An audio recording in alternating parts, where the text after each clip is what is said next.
Welcome to our channel. Today we how to fix ServiceNow Cloud Workflow issues, full guide step by step clearly.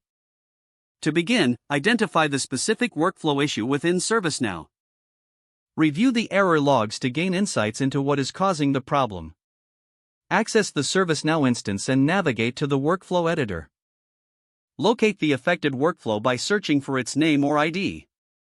Open the workflow to inspect its components and configurations. Check for any broken activities or connections within the workflow. Verify that all input and output variables are correctly mapped. Examine any conditions or scripts tied to the workflow for potential errors. Test individual activities in the workflow to isolate the issue further. Consider rerunning the workflow with test data to observe its behavior. If an error persists, enable debug logs to capture more detailed information. Consult the ServiceNow community or official documentation for similar issues. Evaluate the possibility of recent changes affecting the workflow's functionality.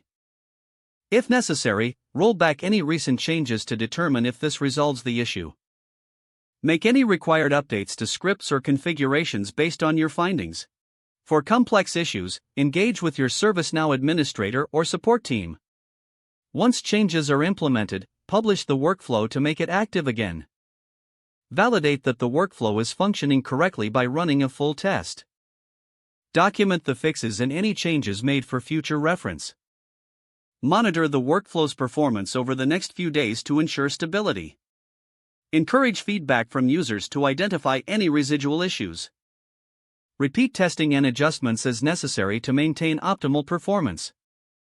If the page does not load, refresh the browser or try again in a private or incognito window. Make sure you are using the correct email address, then retype it carefully to avoid small typos. If your password is not accepted, use the reset option and create a new strong password you can remember. Check your spam folder for verification or security emails, then complete any requested confirmation steps. Enable two-factor authentication if available to improve account security and reduce unauthorized access risk. After signing in, review your profile details so your contact information and settings are accurate and current. Don't forget to like this video and subscribe to our channel for more step-by-step tech guides.